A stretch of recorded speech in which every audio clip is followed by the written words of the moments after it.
Months pregnant, she felt her body sinking as the yacht tilted violently to one side. People were screaming everywhere. The deck lights flickered as waves crashed over the railing. Her hands desperately grabbed for something, anything, but the polished wood was too slippery. "Derek!" she screamed, searching for her husband through the chaos. "Derek, help me!" She saw him then just 15 feet away. Their eyes locked for a brief moment. Relief flooded through her even as another wave knocked her off balance. He was coming. He would save her and their baby. But then Simone watched as Derek changed direction. He wasn't swimming toward her. He was moving toward someone else. A woman with long red hair was clinging to a piece of the railing, crying hysterically. Vanessa from Derek's office. The marketing consultant he'd been working with for the past year. "Derek." Simone screamed again, but her voice was lost in the wind and chaos. She watched in horror as her husband reached Vanessa first, wrapping his arms around her, pulling her toward a life raft that crew members were deploying. Simone's fingers slipped from the rope she'd been holding. The yacht lurched again and she went under. The cold water swallowed her. For a moment, everything went quiet beneath the surface. She couldn't tell which way was up. Her lungs burned. Her baby. She had to protect her baby. Using every ounce of strength, Simone kicked toward what she hoped was the surface. She broke through, gasping, coughing up seawater. A strong hand grabbed her arm. It was one of the Coast Guard rescue swimmers who'd arrived. "I've got you, ma'am. Hold on to me." As the rescuer pulled her toward the Coast Guard boat, Simone's eyes found Derek again. He was in the life raft with Vanessa, holding her close, stroking her hair. He hadn't even looked back to see if Simone was safe. Vanessa was sobbing into his chest, and Derek was comforting her like she was the most precious thing in the world. That image burned into Simone's brain as the Coast Guard swimmer lifted her into their boat. "Ma'am, are you injured? How far along are you?" a female paramedic asked, wrapping a thermal blanket around Simone's shaking body. 7 months, Simone managed to say through chattering teeth. "My baby. Is my baby okay?" The paramedic pressed a stethoscope to Simone's belly while another crew member took her vital signs. Those moments felt like hours. Finally, the paramedic smiled. "I'm hearing a strong heartbeat. But we need to get you to the hospital right away for a full examination." Simone nodded, unable to speak. Her throat felt tight, but it wasn't from the seawater she'd swallowed. It was from the reality of what she'd just witnessed. Her husband had chosen another woman over his pregnant wife, over their unborn child. The Coast Guard boat made several more rescues. Simone sat wrapped in the thermal blanket, watching numbly as other passengers were pulled from the water. The yacht had hit something in the dark, maybe a shipping container or debris. It wasn't sinking completely, but the damage was severe enough that everyone had to evacuate. When they brought Derek and Vanessa onto the Coast Guard boat, Derek finally seemed to remember his wife existed.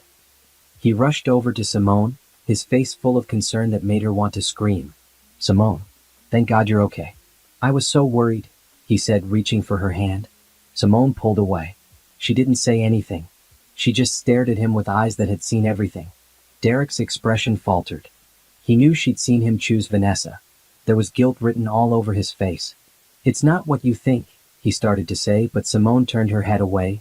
"Sir, please return to your seat," the Coast Guard crew member said firmly. "We need space to monitor the pregnant passengers." Derek hesitated, then slowly moved back to where Vanessa was sitting. Simone didn't miss how Vanessa's hand immediately found his, or how Derek squeezed it reassuringly before seeming to remember himself and pulling away. The ride to shore felt endless. When they finally docked, ambulances were waiting. Simone was loaded into one immediately.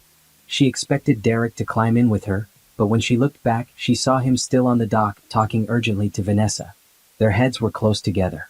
He was still comforting her. A paramedic shut the ambulance doors, blocking Simone's view. As the siren started and they pulled away from the dock, Simone placed both hands on her swollen belly. She felt her daughter moving inside her, strong and alive. "We're going to be okay," she whispered to her baby. "I promise you we're going to be just fine." But Simone knew nothing would ever be the same. In those terrifying moments in the water, watching her husband save another woman first, something had broken inside her. Not her spirit, though. No, something else had broken. Her illusion. Her trust. Her belief in the man she'd married. What she didn't know yet was that this was just the beginning. The truth about Derek and Vanessa was far worse than a simple affair. And by the time Simone was done uncovering all their secrets, both of them would wish he'd made a different choice on that yacht. But that was for later. Right now, All Simone could think about was the look in Derek's eyes when he changed direction away from her. Away from his pregnant wife and unborn child. Toward Vanessa. That look would fuel everything that came next. The hospital room was too quiet except for the steady beep of the fetal monitor. Simone lay in the bed, watching the rhythmic spikes on the screen that showed her baby's heartbeat. Strong and steady. The doctors had assured her that despite the trauma, her daughter was perfectly fine. Simone herself had some bruising and was dehydrated, but nothing serious. Nothing physically serious anyway. The door opened and her younger sister Nicole rushed in, her face pale with worry. Simone. Oh my God, I got here as fast as I could. Are you okay? Is the baby okay? Simone managed a small smile. We're both fine. Doctors say everything looks good. Nicole hugged her carefully, mindful of the 4 lines. I saw the news. The yacht accident was everywhere. They're saying a shipping container broke loose from a cargo ship and was floating in the water. The yacht hit it in the dark. That's what they told us, Simone said quietly. Nicole pulled back, studying her sister's face. What's wrong? I mean, besides the obvious. You look different. Simone opened her mouth to answer, but the door opened again. Derek walked in, his clothes still damp, his hair messy. He looked exhausted and stressed, but he rushed to Simone's bedside. Simone, sweetheart, I've been trying to get in here for the past hour. They wouldn't let me up until they finished all your tests. How are you feeling? How's our baby? Simone looked at him. Really looked at him. This man she'd been married to for 5 years. This man whose child she was carrying. This man who had swum past her to save someone else. We're fine, she said, her voice flat. Derek reached for her hand.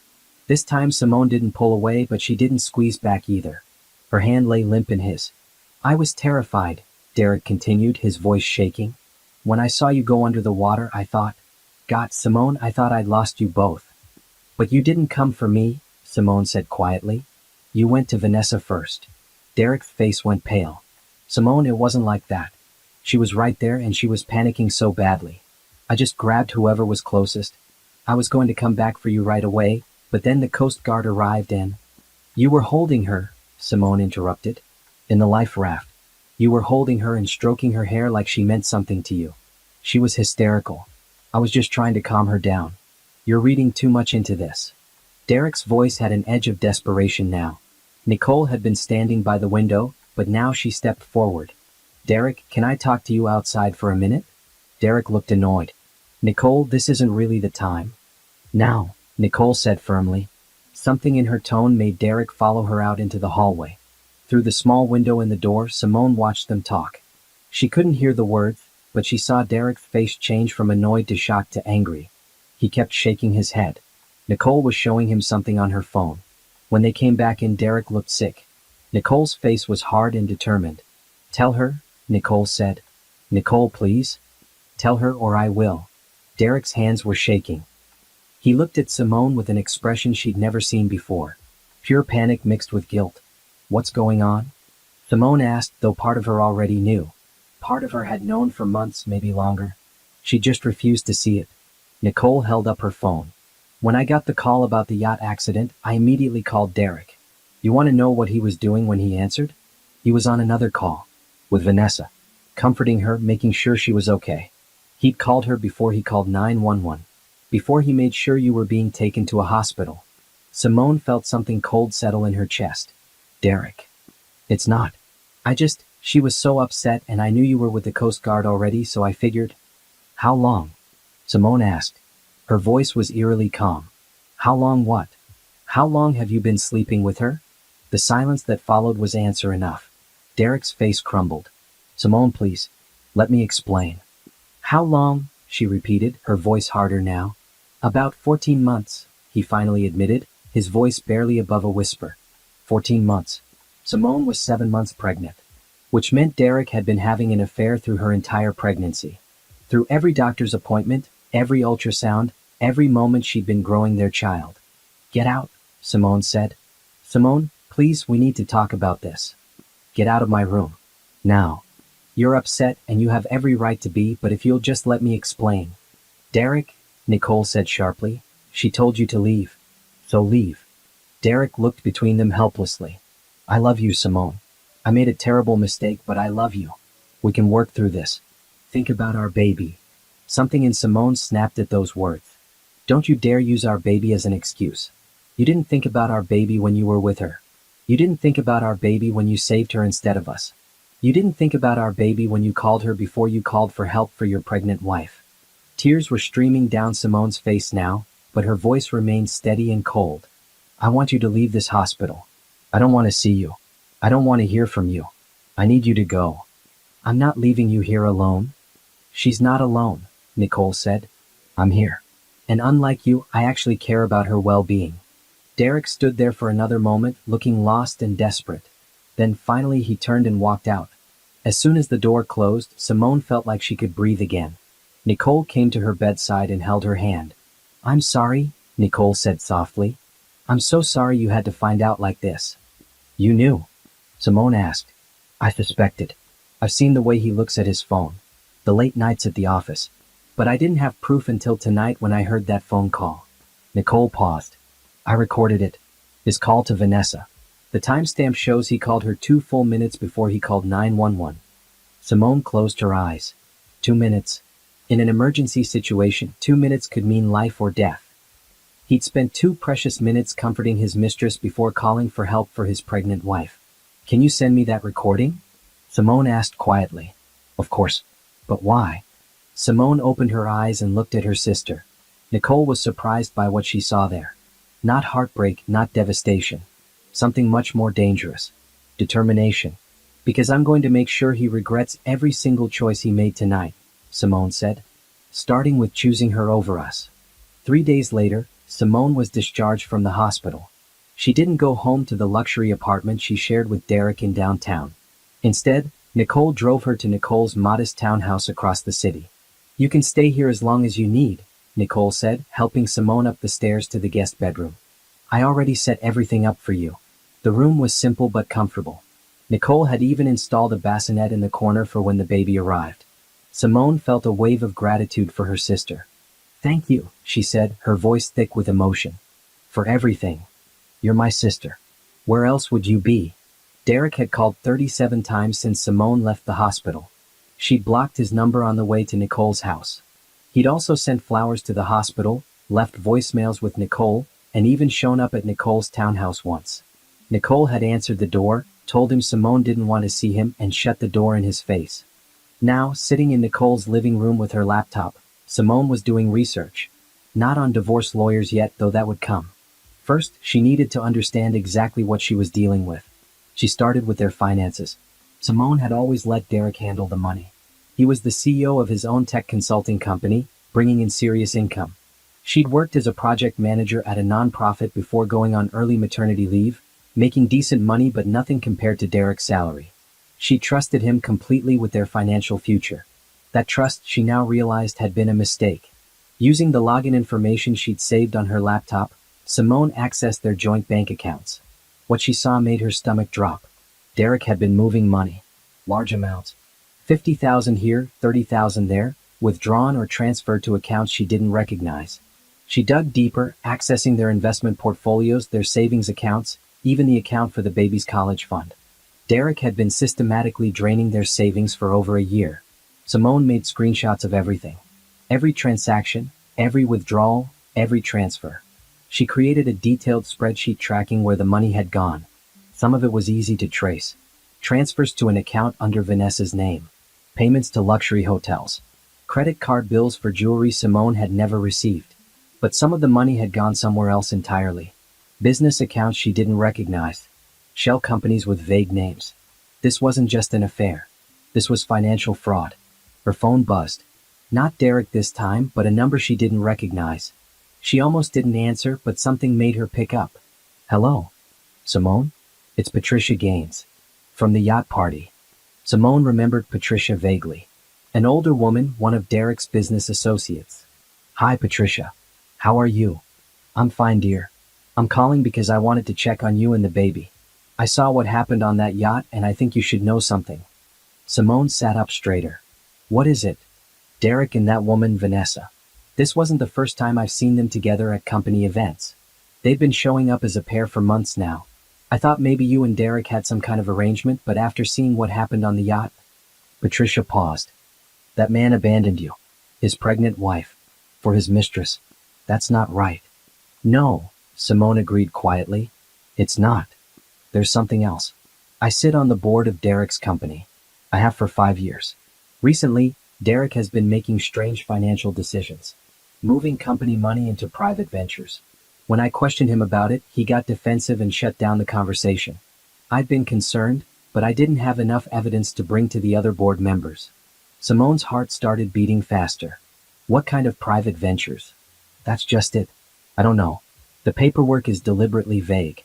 But if you're thinking about protecting yourself financially in a divorce, you might want to look into the company's recent financial dealings. I'd be willing to testify to what I've observed if it comes to that. After they hung up, Simone sat staring at her laptop screen. She'd been married to Derek for 5 years. Before that, they dated for 2 years. 7 years of her life with this man, and she was realizing she'd never really known him at all. Her phone buzzed again. This time it was a text from a number she didn't have saved. Simone, this is Vanessa. We need to talk. I can explain everything. Derek loves you. This was a mistake. Please call me. Simone stared at the message in disbelief. The audacity of this woman. She deleted the text without responding and blocked that number too. She spent the next week becoming an expert in everything she'd previously ignored. She learned about her rights in a divorce. She learned about her ownership stake in Derek's company, something she'd completely forgotten about.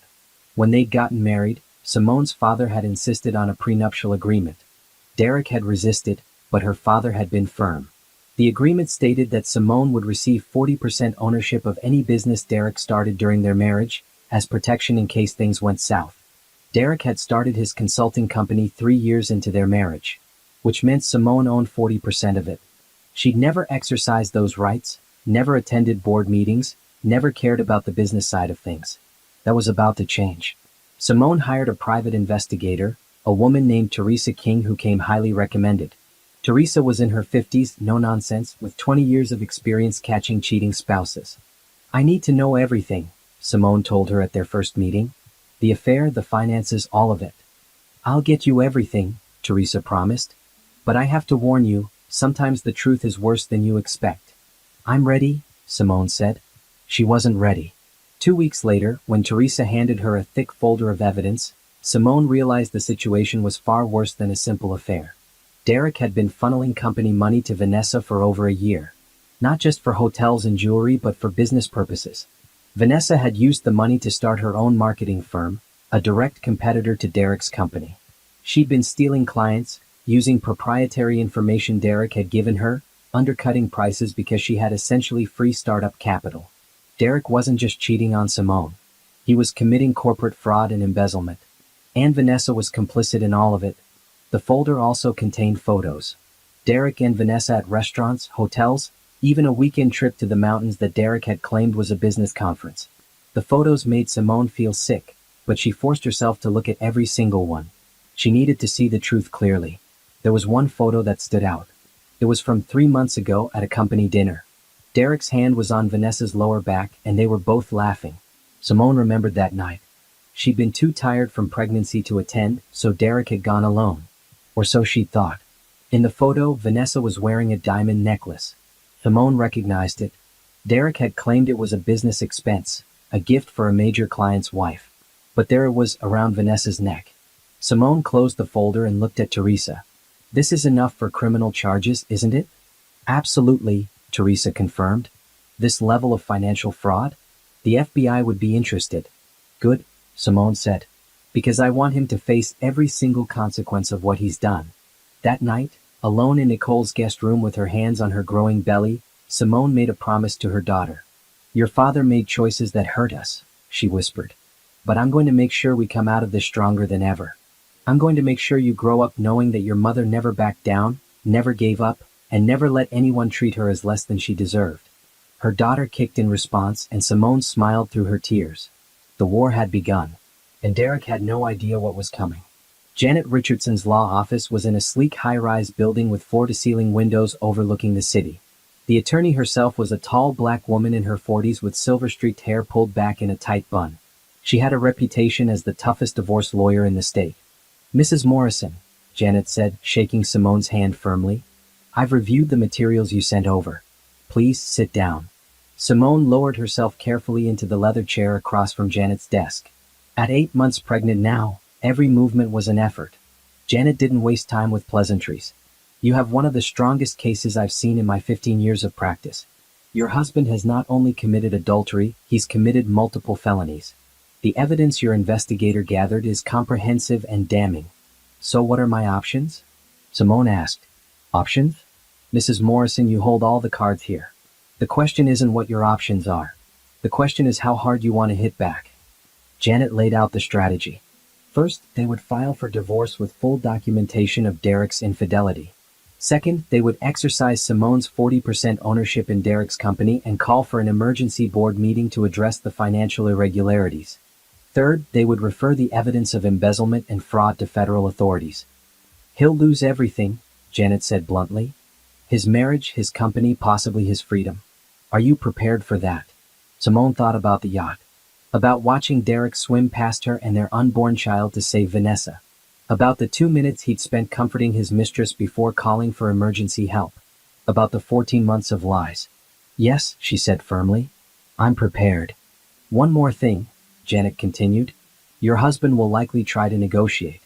He'll promise to end the affair, go to therapy, whatever it takes. He'll use the baby as leverage, claim you should stay together for your daughter's sake. Are you prepared for that too? I won't take him back, Simone said. Not for any reason. Good. Because in my experience, men like your husband don't change. They just get better at hiding their behavior. They spent the next 2 hours going over every detail. Janet was thorough and methodical. She explained that because of Simone's pregnancy, they could accelerate certain parts of the process. She also recommended that Simone have minimal direct contact with Derek. He's going to try to manipulate you emotionally, Janet warned. Don't engage. Let me handle all communication. Simone agreed. She'd already blocked Derek's number, his email, even his social media accounts. The only way he could reach her was through Nicole, and Nicole was an expert at shutting him down. 2 days later, Simone went into labor. It was 3 weeks early, but the doctors assured her this was normal, especially given the stress she'd been under. Nicole drove her to the hospital at 2 in the morning. The labor was long and difficult, lasting 18 hours. But at 8:43 in the evening, Simone's daughter was born. 6 pounds, 4 ounces of perfect, healthy baby girl. She's beautiful, Nicole said, tears streaming down her face as she looked at her niece for the first time. Simone held her daughter, counting her tiny fingers and toes, marveling at her dark eyes and the small tuft of black hair on her head. Zara, Simone whispered. Your name is Zara. It meant princess in Arabic, a name Simone had loved for years. Derek had wanted to name their daughter after his mother, but Simone had put her foot down on this one thing. Now she was glad. Zara was her daughter, and Derek had forfeited his right to have any say in her life. Simone waited 3 days before informing Derek about Zara's birth. She had Janet's office send him an official notification along with visiting restrictions. He could visit at the hospital, but only during specific hours and with Nicole present as a supervisor. When Derek showed up, Simone was ready. She'd prepared herself emotionally for this moment. She'd practiced staying calm and detached. He looked terrible. His hair was uncombed, his clothes wrinkled, dark circles under his eyes. He rushed to her bedside, his eyes immediately going to baby Zara sleeping in the bassinet beside her. Oh my God, he breathed. Simone, she's perfect. She's so perfect. Don't touch her, Simone said quietly when Derek reached toward the bassinet. He froze. What? You can look, but don't touch her. Not yet. Simone, she's my daughter too. A woman in a professional suit entered the room. It was Janet's paralegal, Sharon. Mr. Morrison? I'm here to serve you some documents. Derek took the envelope Sharon handed him with shaking hands. What is this? Divorce papers, Simone said calmly. And a temporary restraining order preventing you from coming within 500 feet of me or Zara except during court-approved visitation. Derek's face went white. Simone, no. No, please. We can work this out. I'll do anything. I'll end things with Vanessa, I'll go to counseling, anything you want. Just please don't do this. You should have thought about that before you committed fraud and adultery, Simone said. Her voice was steady, almost emotionless. She cried all her tears. Now there was only resolve. I made a mistake. A terrible mistake, but people make mistakes. We have a daughter together. You can't just throw away our marriage. You threw away our marriage the first time you slept with her. You threw it away every day for 14 months when you lied to me. You threw it away when you saved her instead of me and our baby. Simone's voice was still calm, which somehow made her words hit harder. I'm not throwing anything away, Derek. I'm just refusing to hold on to garbage. Please, Derek begged, tears streaming down his face now. Please, Simone. I love you. I love our daughter. Give me a chance to make this right. Sharon stepped forward. Mr. Morrison, there are more documents in that envelope that you need to read. Time-sensitive materials. Derek opened the envelope fully and pulled out the other papers. Simone watched his face as he read. Shock, then confusion, then pure panic. What is this? He whispered. An emergency board meeting? You can't. You don't have the authority. I own 40% of your company, Simone said. The prenup my father insisted on, remember? The one you complained about but signed anyway? I've been a silent partner all these years, but that's changing. The board meeting is tomorrow at 10 a.m. I suggest you prepare a good explanation for where all that company money went. Simone, if this goes public, the company will be destroyed. Everything we built. Everything you built on lies and stolen money, Simone interrupted. Nicole, I'm tired. Please escort Mr. Morrison out. Nicole stood from her chair in the corner. You heard her. Time to go. Derek looked between them desperately. Simone, I'm begging you. Think about what this will do to Zara. She deserves to have her father in her life. She deserves to have a father who isn't a criminal, Simone said. Whether you end up being that man or not is entirely up to the choices you made. Not the choices I'm making now. 2 security guards appeared at the door, called by Sharon. Derek realized he had no choice but to leave. As the guards escorted him out, he looked back one more time. I'll fix this, he said. Somehow, I'll fix this and prove to you that I can be the man you deserve. After he was gone, Simone let out a long breath. Her hands were shaking slightly, but she felt strong. She felt powerful in a way she never had before. That was intense, Nicole said quietly. That was necessary, Simone corrected. She looked down at Zara, still sleeping peacefully, unaware of the drama surrounding her birth. He needs to understand that his actions have consequences. Real consequences. Sharon handed Simone another envelope. The board meeting is set. Mrs. Richardson has all the documentation ready. Your investigator will be providing testimony, and we've subpoenaed the company's financial records. Mr. Morrison is going to have a very difficult day tomorrow. Good, Simone said simply. That night, after everyone had left and it was just Simone and Zara alone in the hospital room, Simone held her daughter close and made another promise. I'm going to build us a better life, she whispered. A life where we don't need his money or his apologies. A life where you'll grow up seeing your mother as strong and independent. I promise you, baby girl. We're going to be more than okay. We're going to thrive.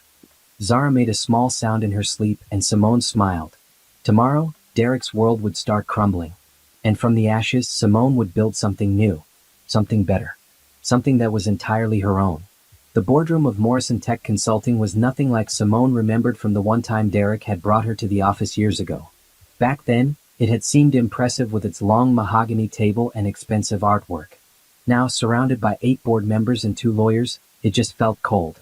Simone sat at the head of the table, Janet Richardson on her right, Teresa King on her left. Derek sat at the opposite end, his lawyer beside him. He looked like he hadn't slept. Vanessa was notably absent. This emergency meeting has been called by Simone Morrison, who holds 40% ownership in this company, Janet began formally. Mrs. Morrison has evidence of financial irregularities that require immediate board attention. Patricia Gaines, the board member who'd first called Simone after the yacht incident, nodded seriously. We're ready to hear the evidence. Teresa stood and began distributing folders to each board member. Inside were copies of everything she'd found. Bank statements, wire transfers, emails between Derek and Vanessa discussing how to hide the money transfers, receipts for business expenses that were clearly personal. The room was silent except for the sound of pages turning as the board members reviewed the documents. Simone watched their faces change as they understood what they were seeing. This is... One board member, an older man named George, trailed off looking shocked. Derek, this shows you transferred over $400,000 of company funds to personal accounts. To Ms. Vanessa Carter's account specifically. Derek's lawyer started to speak, but Derek held up his hand. I can explain. Vanessa was working as a consultant for us. Those transfers were payment for her services. Really? Janet said coolly. She pulled out another document. Because according to this contract signed by you, Mr. Morrison, Ms. Carter's consulting fee was $25,000 total, not $400,000. There were additional projects. There's more, Teresa interrupted. She displayed photos on the large screen at the front of the room. Images of Derek and Vanessa at hotels, restaurants, on weekend trips. These photos are time-stamped. Mr. Morrison claimed to be at business conferences on these dates, but as you can see, he was actually on personal trips with Ms. Carter. Trips paid for with company credit cards. Another board member, a woman named Susan, looked angry. Derek, we trusted you. We invested in this company because we believed in your leadership. And you've been embezzling funds for an affair. It's not embezzling, Derek said desperately. I was planning to pay it all back. Vanessa needed startup capital for a venture that would have benefited our company. She started a competing firm, Patricia cut in. Using our proprietary client information, using our business strategies. And you helped her do it. The room erupted in angry voices. Derek's lawyer tried to calm things down, but the board members were beyond listening to excuses. Finally, George stood up. I've heard enough. I motion for an immediate vote to remove Derek Morrison as CEO pending a full criminal investigation into these financial irregularities. Seconded, Patricia said immediately. All in favor? George asked. Every hand went up except Derek's. The motion passes unanimously, George declared. Derek, effective immediately, you are no longer CEO of Morrison Tech Consulting. You're also suspended from the board pending investigation. Please surrender your company laptop, phone, and key card. Derek looked like he'd been punched. You can't do this. I built this company from nothing. You built it with investor money, Susan said coldly. Money that you then stole. Security will escort you out. As if on cue, 2 security guards entered the boardroom. Derek stood slowly, looking around at the faces of people who'd once respected him. His eyes landed on Simone. This is what you wanted? He asked, his voice breaking. To destroy me? No, Simone said quietly. This is what you did to yourself. I'm just making sure everyone else knows the truth. After Derek was escorted out, the board members turned their attention to the future of the company. We need an interim CEO, George said. Someone who can stabilize things while we sort out this mess. I'd like to nominate Patricia, Susan said. She's been warning us about irregularities for months. She has the experience and the trust of our clients. Patricia was voted in as interim CEO within minutes. Then they turned to Simone. Mrs. Morrison, George said, given your 40% ownership, you have significant say in the direction of this company. What do you want? Simone had thought carefully about this moment. I want the company to survive and thrive, but I don't want to run it. I think Patricia is an excellent choice for CEO. What I'd like is for the company to buy out my shares at fair market value. I'll use that money to start my own venture. The board members looked relieved. They'd probably worried Simone would want to take over out of spite. That's very reasonable, Patricia said. We'll have the company valued and make you a fair offer within the week. There's one more thing, Simone added. I want it made clear that I'm reporting Derek's financial crimes to the appropriate authorities. I'm not doing this to hurt the company, but he needs to face legal consequences. We understand, George said. In fact, as board members, we're legally obligated to report this as well once we've confirmed the fraud, which, based on this evidence, we have. The meeting concluded quickly after that. As Simone gathered her things, Patricia approached her. Thank you for bringing this to our attention, Patricia said. I know this couldn't have been easy. It was easier than living with a lie, Simone replied. Walking out of the building with Janet and Teresa, Simone felt lighter than she had in months. Derek's career was over. His reputation was destroyed. And she was about to become a very wealthy woman with complete independence. Her phone buzzed. It was Nicole sending a photo of baby Zara sleeping peacefully. Everything okay? The text read. Simone smiled and typed back, everything is perfect. On my way home. Oh. Nicole's townhouse wasn't much, but it was home right now. Soon, Simone would have enough money to buy her own place. To build the life she wanted for herself and Zara. That evening, the news broke. Tech CEO ousted in embezzlement scandal, read the headline. Derek's photo was everywhere, along with details of his affair and financial crimes. The story spread quickly through social media. By morning, it would be national news. Simone didn't watch the coverage. She didn't need to. Instead, she sat in the nursery Nicole had set up, holding Zara and singing softly to her.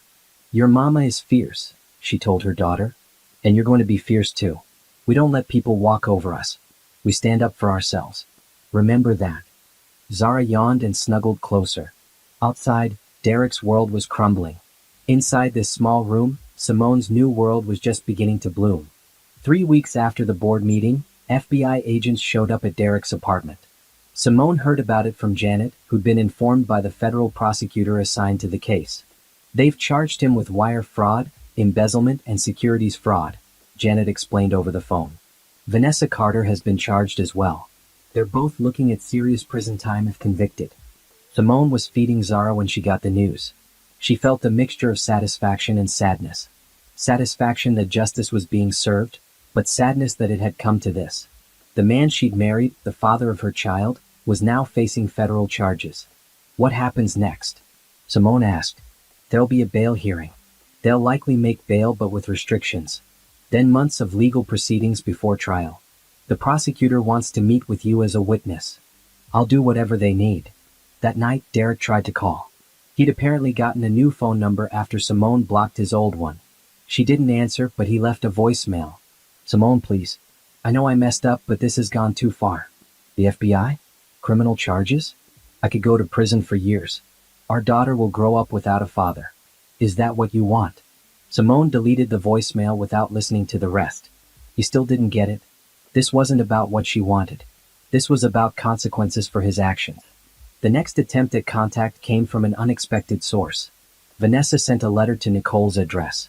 How she'd found the address, Simone didn't know, but the letter was waiting in the mailbox when Nicole got home from work. Nicole brought it to Simone with disgust on her face. This woman has some nerve. The letter was handwritten on expensive stationery. Dear Simone, I know you probably hate me and you have every right to. What happened between Derek and me was wrong. I own that. But what's happening now has gone beyond just punishing us for an affair. Derek is facing prison time. His entire life is being destroyed. And while I understand your anger, I'm asking you to think about your daughter. Does Zara deserve to grow up without her father? Does she deserve to have a convicted felon as a dad? I'm not asking you to forgive me or Derek. I'm asking you to show mercy. Talk to the prosecutor. Tell them you don't want to press charges. Let Derek and me face civil penalties, pay back the money, but please don't let this go to criminal trial. I know I have no right to ask this of you, but I'm begging anyway. Not for Derek and not for me, but for Zara. Vanessa. Simone read the letter twice, then handed it to Nicole. Can you believe this? Nicole said after reading it. She's using Zara to try to manipulate you. After everything she did, after sleeping with your husband for over a year, after helping him commit fraud, she has the audacity to lecture you about what's best for your daughter. She's desperate, Simone said calmly. They're both desperate. You're not going to respond, are you? No. There's nothing to say. They committed crimes. The legal system is handling it. My feelings don't change that. But Derek's attempts didn't stop. He started sending letters too, long rambling things full of apologies and explanations. He claimed he'd been stressed about the business and made bad decisions. He claimed Vanessa had manipulated him. He claimed he'd never stopped loving Simone. Simone didn't read past the first paragraph of any of them. She filed them all away in a folder Janet had given her, evidence of his continued attempts to contact her despite the restraining order. The bail hearing happened without Simone's presence. Both Derek and Vanessa were released on bail with electronic monitoring and strict travel restrictions. The judge set trial dates for 6 months out. During this time, Simone's life was moving forward in ways she'd never imagined. The company buyout of her shares was finalized. She received $3 million, more money than she'd ever dreamed of having. With that money, she bought a small house in a good neighborhood, set up a college fund for Zara, and invested the rest carefully. She also started working on her own business plan. During all her research into Derek's fraud, Simone had become somewhat of an expert on corporate financial crime. She'd learned how easy it was for executives to hide illegal activity, how many red flags went unnoticed by boards and investors. So Simone decided to start a consulting firm that specialized in corporate ethics and fraud prevention. She would help companies set up systems to prevent the kind of financial crimes Derek had committed. She would train board members to spot warning signs. She would be a voice for transparency and accountability. Nicole thought it was brilliant. You're turning your worst experience into something that helps others. That's powerful. Janet connected Simone with some of her other clients who ran successful businesses. They gave her advice on startup procedures, introduced her to potential clients, and helped her build a network. Within 2 months, Simone had her first client. A mid-sized tech company that had just gone through a scandal similar to Derek's wanted help rebuilding trust with their investors. Simone developed a comprehensive ethics program for them, complete with financial oversight procedures and whistleblower protections. The work was challenging and fulfilling. More importantly, it gave Simone a sense of purpose beyond just being a victim of Derek's betrayal. She was becoming an expert, a professional, someone who could make a real difference. Meanwhile, Derek and Vanessa's legal troubles were mounting. The prosecutor's case was strong. They had paper trails, testimony from board members, and the recorded phone call from the yacht incident that Nicole had captured. Derek's lawyer kept trying to negotiate a plea deal, but the prosecutor wasn't interested in being lenient. They want to make an example, Janet explained to Simone. White-collar crime, especially when it involves betraying investors and board members, is something they take seriously. Then came the development Simone hadn't expected. Derek and Vanessa turned on each other. According to the prosecutor, Derek's lawyer approached them with a deal. Derek would testify against Vanessa, claiming she'd manipulated him into the fraud scheme if they'd reduce his charges. Vanessa's lawyer immediately countered with their own offer. She would testify that Derek had initiated everything and she just followed his instructions. They're both trying to save themselves by throwing the other under the bus, Janet said with a grim smile. Classic. What does that mean for the case? Simone asked. It means the prosecutor has even more evidence. Both of their testimonies will contradict each other in some ways but confirm the core facts. The jury will see two guilty people trying to avoid responsibility. It's actually better for the prosecution. Simone felt no satisfaction in Derek and Vanessa's betrayal of each other. If anything, it just confirmed what she'd already known. Neither of them had any real integrity. They'd been willing to betray Simone, willing to betray the company, and now they were willing to betray each other. When is the trial? Simone asked. 3 months from now. You'll need to testify. Are you ready for that? Simone looked down at Zara, who was playing with a soft toy on the floor. Her daughter was healthy, happy, growing every day. Simone had built a good life for them. A safe life. An honest life. Yes, she said firmly. I'm ready. The trial would be the final chapter of this nightmare. And Simone intended to face it with the same strength she'd shown throughout this entire ordeal. Derek had made his choices. Vanessa had made hers. Now they would both face the consequences. And Simone? She would keep moving forward, building her business, raising her daughter, and proving every day that she was stronger than the worst thing that had ever happened to her. 6 months after Zara's birth, Simone stood in front of a room full of corporate executives, presenting her fraud prevention program. She'd come a long way from the woman who'd nearly drowned while her husband saved another woman. The key to preventing financial fraud, Simone explained, clicking to the next slide, is creating a culture where ethics matter more than profits. Where whistleblowers are protected, not punished. Where oversight isn't just a formality. The executives were listening intently. This was her 5th major client presentation in 2 months. Word was spreading about Simone Morrison, the woman who'd uncovered massive fraud in her own husband's company and turned that experience into a thriving consulting business. After the presentation, the CEO approached her. That was excellent. We'd like to bring you on for a 6-month engagement. Our board has been concerned about our financial controls since we went public. Simone shook his hand. I'd be happy to work with you. My assistant will send over the contract details. Her assistant. Simone still smiled when she thought about that. Nicole had quit her job to come work for Simone full-time as her business partner and operations manager. Together, they built Morrison Ethics Consulting from a one-woman operation into a firm with 3 employees and a growing client roster. The business had a small office now, nothing fancy but professional and welcoming. Simone had hired a part-time accountant and a junior consultant to help with the workload. She was making more money than she ever had before, doing work that actually mattered. But the best part wasn't the money or the success. It was the control. Every decision was hers. Every client she chose aligned with her values. Every day she woke up knowing she'd built something real, something honest, something that couldn't be taken away by someone else's betrayal. Meanwhile, Derek's trial was approaching. Simone had spent hours with the federal prosecutor, going over her testimony, reviewing evidence, preparing for cross-examination. It was emotionally exhausting, but she pushed through. The prosecutor, a sharp woman named Amanda Torres, had been straightforward with Simone. Derek's lawyer is going to try to paint you as vindictive. They'll claim you're exaggerating the emotional impact of the affair to make the financial crime seem worse. Can you handle that? I can handle anything at this point, Simone had replied. And she meant it. After everything she'd been through, sitting in a courtroom and telling the truth seemed easy by comparison. The media coverage of the upcoming trial was intense. The story had everything: infidelity, corporate fraud, a pregnant wife abandoned in the ocean. Every news outlet wanted an interview with Simone. She turned them all down except one. A respected business journalist named Rachel Kim had approached Simone about an in-depth feature for a major magazine. Not about the scandal, but about what Simone had built afterward. About how she'd turned trauma into purpose. "I want to tell the story of your business," Rachel explained. "How you took the worst experience of your life and used it to help others. That's the real story here." Simone agreed to the interview.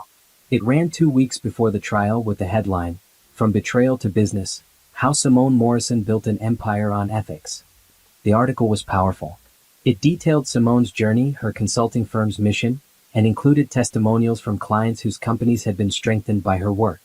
It barely mentioned Derek except as context for how Simone became an expert in fraud prevention. The night the article came out, Simone's phone wouldn't stop ringing. New client inquiries, speaking engagement requests, even a book deal offer from a publisher who wanted her to write about corporate ethics. Nicole was ecstatic. "Do you realize what this means?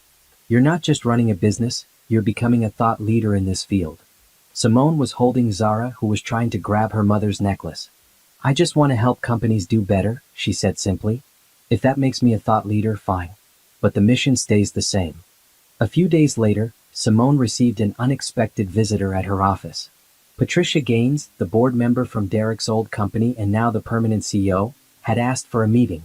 "Thank you for seeing me," Patricia said as they sat in Simone's small conference room. "I wanted to update you on Morrison Tech. We've rebranded as Gaines Consulting, and we've implemented every one of the fraud prevention measures you recommended during the board meeting. Our clients have noticed the difference." "That's wonderful," Simone said genuinely. "I also wanted to apologize," Patricia continued. "I suspected something was wrong for months before the yacht incident. I should have pushed harder, investigated deeper. If I had, maybe you wouldn't have had to go through all this." Simone shook her head. "You tried to raise concerns. The other board members shut you down. That's not your fault. Still, I feel responsible. Which is why I'd like to hire Morrison Ethics Consulting to do ongoing compliance work for Gaines Consulting. I want to make sure what Derek did can never happen again in any company I run." It was Simone's biggest contract yet. The symbolism wasn't lost on her. The company Derek had built through fraud was now going to be kept honest by the wife he'd betrayed. As the trial date approached, Derek made one final attempt to reach Simone. He somehow got her new phone number and called from a friend's phone. "Simone, please, just 5 minutes. That's all I'm asking." Simone should have hung up. But curiosity made her listen. "What do you want, Derek?" "I want to tell you I'm sorry. Really, truly sorry. Not because I'm about to go on trial, but because I finally understand what I destroyed." His voice was thick with emotion. "I see your success, your business. I read that article. You're amazing, and I was too stupid to appreciate you. Is there a point to this call? I'm asking you to show mercy during your testimony. You don't have to lie, just don't make it worse than it has to be. I'm already losing everything. My career is over, I'm probably going to prison. Please don't make sure I never see my daughter again." Simone was quiet for a moment. Then she said, "Derek, everything that's happening to you is a direct result of choices you made. Not choices I made. You chose to have an affair. You chose to commit fraud. You chose to save Vanessa instead of me and Zara. Those were your choices, and these are the consequences. So you're going to destroy me? No. You already destroyed yourself. I'm just refusing to help you rebuild on more lies." She hung up before he could respond. That night, Simone had dinner with Nicole and Zara. Her daughter was sitting in a high chair now, making a mess with mashed sweet potatoes but laughing and babbling happily. "Are you nervous about the trial?" Nicole asked. "No," Simone said honestly. "I'm ready. I'm ready to tell the truth, watch justice happen, and then move on with my life." "You've come so far," Nicole said softly. "I'm so proud of you." Simone looked around her house. The one she'd bought with money she'd earned. The home she'd made for her daughter. Every piece of furniture, every decoration, every toy was something she'd chosen and paid for herself. This was her life now. Not the life she'd planned when she married Derek, but something better. Something real. Something built on truth instead of lies, on strength instead of dependence. The trial would come. Derek and Vanessa would face their judgment. But Simone had already won the only battle that mattered. She'd reclaimed herself. And nothing Derek did or didn't do in that courtroom could take that away. The courthouse was surrounded by media vans. The trial of Derek Morrison and Vanessa Carter had become a national sensation. Cameras followed every participant as they entered the building. Simone arrived in a dark blue suit, her hair pulled back professionally, walking with confidence despite the chaos around her. Inside, the courtroom was packed. Reporters filled the gallery, along with former employees of Derek's company, curious onlookers, and legal students studying the case. Derek sat at the defense table with his lawyer, looking thin and tired. Vanessa sat at a separate table with her own attorney. They'd been granted separate trials, but Vanessa's was scheduled right after Derek's. Simone sat in the witness waiting room, going over her notes one final time. Amanda Torres, the federal prosecutor, sat with her. "Remember," Amanda said, "just tell the truth. Derek's lawyer, Mr. Phillips, is going to try to rattle you. He'll suggest you're exaggerating, that you're bitter about the affair. Don't engage with the emotion. Stick to facts." "I understand. Your testimony about the yacht incident is crucial. It establishes a pattern of Derek prioritizing Vanessa over you, which supports our argument that the financial crimes were motivated by his relationship with her." When Simone was finally called to testify, the courtroom fell silent. She walked to the witness stand, was sworn in, and sat down. Her eyes briefly met Derek's. He looked away first. Amanda began with straightforward questions. Simone stated her name, her relationship to Derek, the timeline of their marriage. "Mrs. Morrison, can you describe the events of the evening of the yacht party?" Simone took a breath and began. She described the party, the yacht hitting debris, the chaos as it started taking on water. Then she described the moment that had changed everything. "I was in the water, holding onto a rope. I was 7 months pregnant. I called out to Derek for help. He was approximately 15 feet away from me. He looked directly at me. What happened next?" "He turned and swam in the opposite direction, toward Vanessa Carter, who was also in the water. He reached her first, helped her into a life raft, and stayed with her. I continued struggling in the water until a Coast Guard rescue swimmer pulled me out." The courtroom erupted in whispers. The judge called for order. "Did your husband check on you after you were rescued?" Amanda asked. "Not immediately. He was in the life raft with Miss Carter, holding her. My sister later informed me that before calling 911, Derek called Miss Carter to make sure she was okay. This call occurred 2 minutes before he called for emergency services for me." Amanda introduced the recording of Derek's call to Vanessa as evidence. The jury listened to Derek's panicked voice saying, "Vanessa, are you okay? Thank God. Listen, stay calm. I'm coming for you." Then they heard the timestamp and the 911 call that came 2 minutes later. "At this time, did you know your husband was having an affair with Miss Carter?" Amanda asked. "No. I discovered the affair later at the hospital when my sister revealed evidence she'd gathered."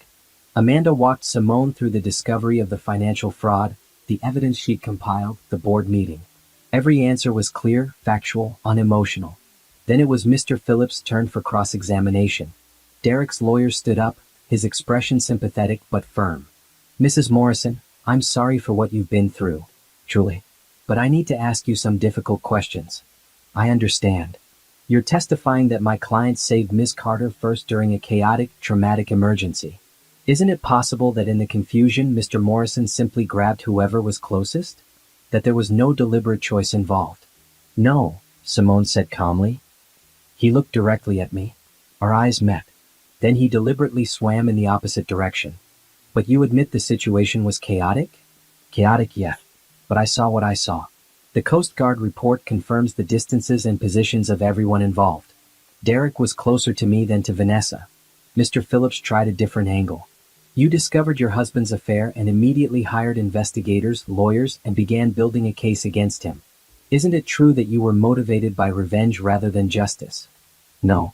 You weren't angry?" "I was devastated. But my motivation wasn't revenge. It was protecting myself and my daughter, and ensuring that Derek faced appropriate consequences for his actions. Consequences that include destroying his career and sending him to prison?" Amanda stood. Objection. The witness didn't destroy the defendant's career. His own criminal actions did that. Sustained, the judge said. Mr. Phillips continued. "Mrs. Morrison, You profited significantly from this situation, didn't you? You sold your shares in your husband's company for $3 million. You started a consulting business that has received significant media attention. Some might say you built a career on your husband's downfall. Simone met his eyes steadily. I built a career on expertise I gained while investigating fraud. The fact that the fraud was committed by my husband is unfortunate, but it doesn't change the validity of the work I do now. And yes, I sold shares that were legally mine according to our prenuptial agreement. That's not profit from his downfall. That's claiming what was always rightfully mine. No further questions. Amanda had a few redirect questions, then Simone was excused. As she left the witness stand, she felt Derek's eyes on her but didn't look back. Over the next 2 weeks, the prosecution presented a mountain of evidence. Bank records, emails, testimony from board members, forensic accountants explaining how Derek had hidden the transfers. The case was overwhelming. Derek's defense tried to argue that the money was always intended as loans to Vanessa for legitimate business purposes, that he'd planned to pay it back, that there was no criminal intent. But the evidence showed otherwise. Emails between Derek and Vanessa discussing how to hide the transfers, how to create fake invoices to justify the payments, how to structure Vanessa's new company to avoid detection. When it was Derek's turn to testify, he tried to express remorse. He cried on the stand, talking about how he'd made terrible mistakes and let everyone down. I was under enormous stress, Derek said. The company was struggling and I made bad decisions. I never meant to hurt anyone. But during cross-examination, Amanda Torres demolished his credibility. She showed emails from the time period Derek claimed to be stressed, emails where he was boasting about the company's success to investors while simultaneously draining funds. She showed receipts for luxury purchases made with company money while Derek claimed to be struggling financially. Mr. Morrison, you claim you were stressed and made mistakes. But these emails show you were deliberate and calculating. You created fake consultant contracts. You forged invoices. You lied to your board, your investors, and your wife. Those aren't mistakes. Those are crimes. Derek had no good answer. The jury deliberated for only 6 hours. They returned with guilty verdicts on all counts: wire fraud, embezzlement, securities fraud. Simone wasn't in the courtroom when the verdict was read. She was at her office in a meeting with a new client. Nicole texted her, "Guilty on all counts." Simone excused herself briefly, read the message, and felt a wave of relief wash over her. It was done. Justice had been served. When she returned to the conference room, she was able to focus fully on her client presentation. Because that's what her life was about now. Not Derek, not the trial, but the work she was building. The future she was creating. Sentencing would come later. Vanessa's trial would proceed. But for Simone, the important part was over. She told the truth, and the truth had prevailed.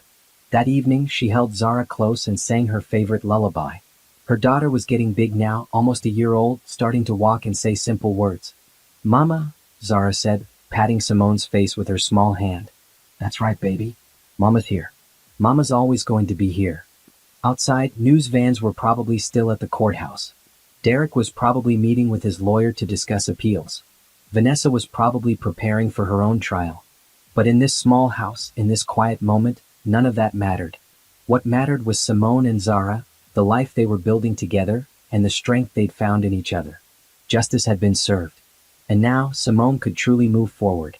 2 years after Derek's conviction, Simone stood on stage at a major business conference, addressing an audience of over 2,000 executives, board members, and investors. "Corporate fraud doesn't happen in a vacuum," she said, her voice confident and clear. "It happens when we prioritize short-term gains over long-term integrity. When we reward results without questioning methods. When we ignore red flags because acknowledging them would be inconvenient." The audience was rapt. Simone had become one of the most sought-after speakers in corporate America. Her consulting firm, Morrison Ethics Consulting, now employed 15 people and had clients across multiple industries. She published a book titled The Cost of Compromise: Building Ethical Businesses in a Profit-Driven World, that had become required reading in business schools nationwide. After the speech, dozens of people lined up to talk to her. CEOs wanting to hire her firm. Students asking for career advice. Journalists requesting interviews. Simone handled each interaction with grace and professionalism. Her assistant, a smart recent college graduate named Brianna, helped manage the crowd. "You have another speaking engagement in Boston next week, then the board meeting for the Ethics Commission on Wednesday. Simone had been appointed to a National Corporate Ethics Commission by the government, advising on regulations and best practices. It was a prestigious position that came with significant influence. She was helping shape policies that would affect companies nationwide. Nicole, now the COO of Morrison Ethics Consulting, managed the day-to-day operations of their firm. They'd moved into a larger office space, a beautiful suite on the 15th floor of a downtown building. The walls displayed awards the company had won, articles featuring their work, and photos of their team. But Simone's favorite space in the office was a small corner with photos of Zara. Her daughter was now a happy, energetic 3-year-old attending an excellent preschool. Zara had Simone's smile and fierce independence. Derek had been sentenced to 8 years in federal prison. Vanessa got 6 years after her own trial. Both had been released early for good behavior, Derek after serving 4 years, Vanessa after 3. During his time in prison, Derek had written Simone countless letters. She'd saved them all but never read most of them. When Derek was released, he tried to contact her again. But Simone had been firm.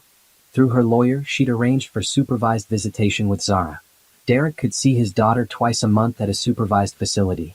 He paid child support, not much given he was working as a clerk at a hardware store, but he paid what he could. Simone had never spoken to him directly since the trial. She communicated only through lawyers and the visitation supervisor. She didn't hate Derek anymore. She felt nothing toward him. He was simply Zara's biological father, nothing more. Vanessa had disappeared after her release. Rumor had it she'd moved to another state, changed her name, and was trying to rebuild her life far from the scandal. Simone had no interest in tracking her down or knowing what became of her. One afternoon, Simone was reviewing quarterly reports when Brianna knocked on her office door. "There's someone here to see you. He doesn't have an appointment, but he says it's important. His name is Derek Morrison." Simone's stomach tightened. Derek had shown up at her office building. Security should have stopped him, but he'd apparently talked his way up. "Call security," Simone said calmly. "Have him escorted out. He said he just needs 5 minutes. He looks, I don't know, desperate." Simone considered. She could have him removed. She had every right to. But part of her wanted to face him one final time on her terms in her space of power. "Tell security to wait outside my office door. Send him in. But only for 5 minutes." Derek entered looking like a shadow of the man she'd married. His suit was cheap and ill-fitting. His hair was graying at the temples. His face was lined with stress and regret. He looked old, defeated.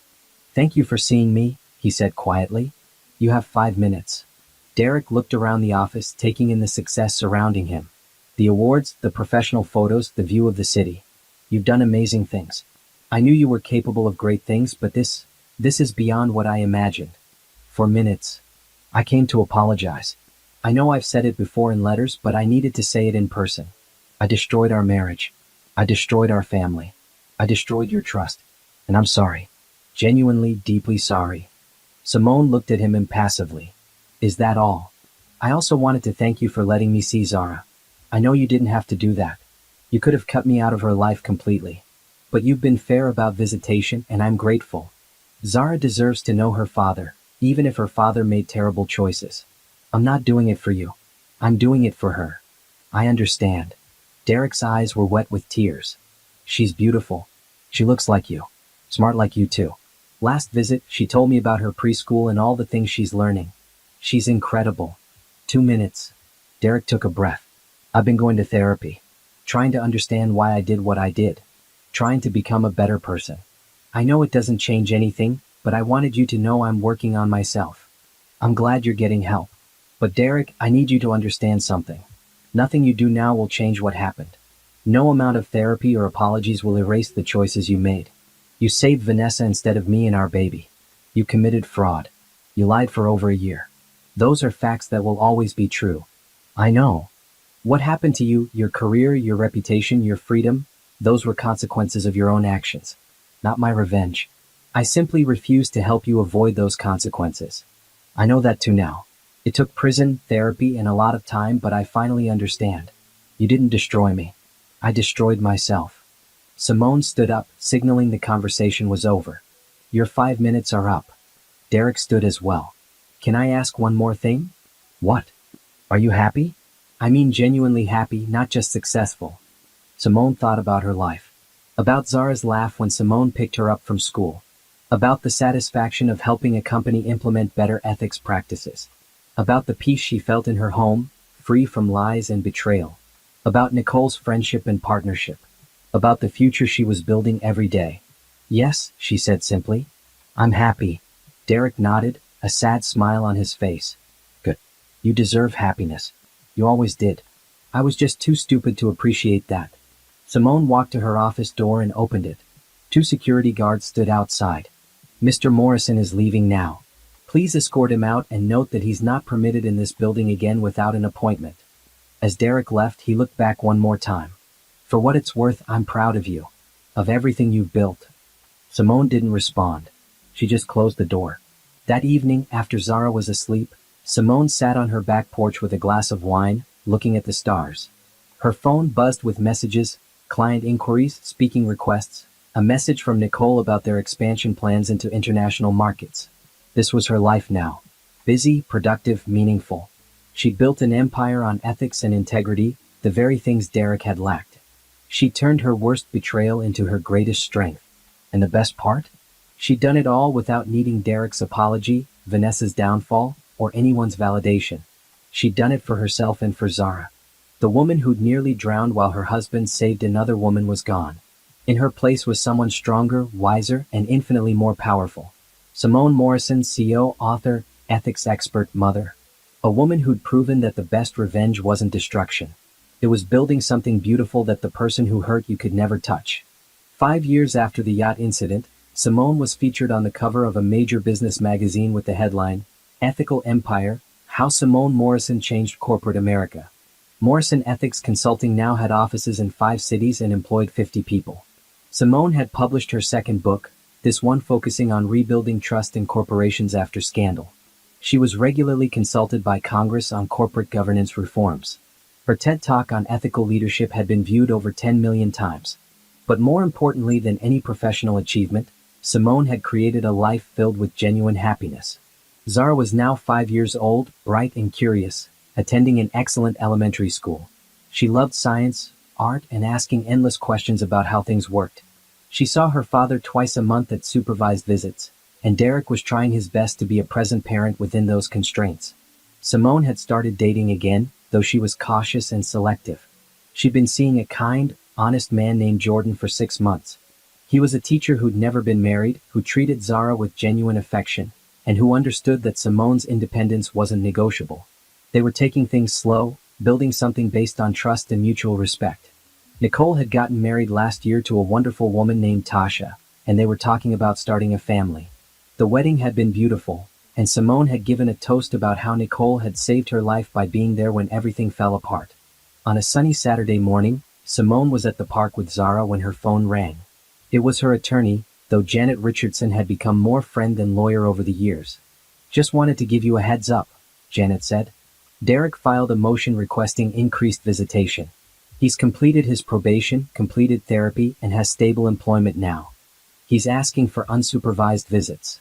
Simone watched Zara playing on the swings, her daughter's laughter floating across the playground. What do you think? Legally, he's got a decent case. He's met all the requirements, paid his child support consistently, and the visitation supervisor reports that his interactions with Zara have been appropriate and loving. Schedule a meeting with the family court mediator, Simone said. I'm not opposed to it if it's in Zara's best interest, but I want clear boundaries and a gradual transition. You're being very reasonable about this. I'm being a good mother. Zara loves her dad despite everything. If he's genuinely changed and can be a positive presence in her life, I won't stand in the way of that. 2 weeks later, Simone sat across from Derek in a family court mediator's office. It was the first time they'd been in the same room in years outside of brief encounters at the visitation center. Derek looked different, healthier. He'd gained some weight back, his eyes were clearer, and he carried himself with less of the defeated posture she'd seen in her office. Thank you for considering this, Derek said. Simone nodded. I'm not doing it for you. I'm doing it because Zara has been asking to spend more time with you, and her therapist thinks she's ready for unsupervised visits if we do it gradually. The mediator outlined a plan. Derek would start with 4-hour unsupervised visits on Saturday afternoons. After 3 months, if things went well, they'd expand to full-day visits. Eventually, he could have Zara for weekends. I agree to these terms, Derek said. I also want to say I've been in therapy for 3 years now. I understand what I did and why I did it. I understand the damage I caused. I'm not asking for forgiveness. I'm just asking for a chance to be a better father to Zara. The terms are acceptable, Simone said formally. But Derek, understand this. Zara's well-being is my only priority. If I see any signs that your presence is harmful to her, I won't hesitate to go back to supervised visits. I understand completely. As they signed the agreement, Derek hesitated. Can I ask you something? Not about Zara, about you. Simone looked at him warily. What? Are you really happy? The success, the business, all of it, does it make you happy? Simone smiled, a genuine smile that reached her eyes. Yes, Derek. I wake up every morning excited about my work. I have a daughter I adore, a sister who's my best friend, a partner who respects me, and a career that gives me purpose. I'm happier than I ever was in our marriage. She watched her words hit him. The reality that she'd built a better life without him, that she didn't need him, that she'd thrived in his absence. That's good, Derek said quietly. You deserve happiness. Yes, Simone agreed. I do. 3 months later, Derek's unsupervised visits were going well. Zara came home from her Saturdays with her dad talking about the science museum he'd taken her to, the cooking they'd done together, the stories he'd read to her. Simone was genuinely pleased. Not for Derek, but for Zara. Her daughter deserved to have a relationship with her father, and Derek seemed to finally be stepping up. One evening, after putting Zara to bed, Simone sat in her home office reviewing the next quarter's business plans. Morrison Ethics Consulting was expanding internationally. They just signed their first European client. Simone was planning a trip to London to oversee the opening of their international office.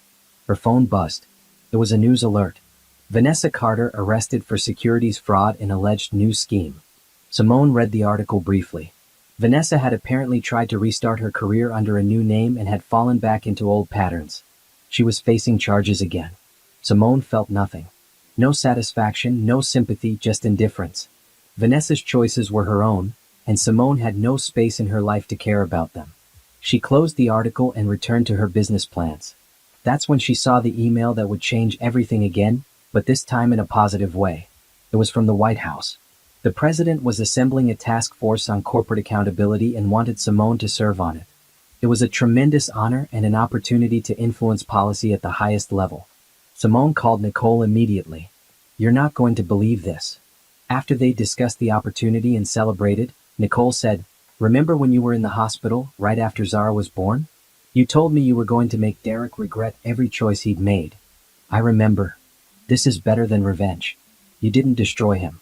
You just became so successful that he became irrelevant. Simone laughed. I didn't set out to become successful to spite Derek. I did it for me and Zara. I know. That's why it worked. That weekend, Simone took Zara to the beach. They built sandcastles, collected shells, and watched the sunset over the ocean. The same ocean that had nearly swallowed Simone 5 years ago. Mama, what are you thinking about? Zara asked, her small hand in Simone's. I'm thinking about how strong we are, Simone said. You and me. We're a team, right? Right? Zara agreed enthusiastically. As they walked back to the car, Simone thought about the woman she'd been 5 years ago. Pregnant, terrified, watching her husband choose someone else. That woman had been broken by betrayal. But she hadn't stayed broken. She'd rebuilt herself into someone stronger, smarter, more capable than she'd ever imagined possible. She'd created a business that helped thousands of companies. She'd raised an incredible daughter. She'd found happiness that wasn't dependent on anyone else. Derek was part of Zara's life now, but he was barely a footnote in Simone's. His presence or absence didn't affect her joy, her success, or her peace. That night, tucking Zara into bed, Simone felt overwhelming gratitude. Not for what had happened to her, but for who she'd become because of it. Mama loves you so much, she whispered, kissing Zara's forehead. Love you too, Mama. You're the best mama in the whole world. Simone turned out the light and stood in the doorway for a moment, watching her daughter sleep. This beautiful child was her greatest achievement, but not her only one. Tomorrow she'd respond to the White House about the task force. She'd prepare for her London trip. She'd continue building her empire of ethics and integrity. But tonight she'd just be grateful. Grateful for the strength she'd found in her darkest moment. Grateful for the life she'd built from the ashes of her marriage. Grateful for every decision she'd made to choose herself and her daughter over bitterness and revenge. Derek had made his choice on that yacht 5 years ago. And that choice had set Simone free to become the woman she was always meant to be. The woman who saved herself. The woman who built an empire. The woman who proved that the best revenge is living well. And Simone Morrison was living very well indeed. As we come to the end of today's story, I want you to sit with us for just a moment, not just as the story, but as the reflections of something deeper. Because what you just witnessed isn't only about one woman's journey, it's about a truth that echoes far beyond this screen. It's about resilience that refuses to break, even when the world demands silence. It's about strength that isn't always loud, but always present, steady, unshaken, and undeniable. Stories that carry weight, stories that remind us that even in the face of injustice, betrayal, poverty, or pain, there is something within these women that cannot be erased, a fire, a voice, a power that rises, no matter how many times it's pushed down. And maybe as you watch this story unfold, you saw more than just a character. Maybe you saw pieces of real life. Maybe you saw struggle that felt familiar. Maybe you saw courage that reminded you of someone or even yourself, because these stories, while fictional, are rooted in something very real. They are inspired by lived experiences, by untold histories, by voices that deserve to be heard louder and clearer than ever before.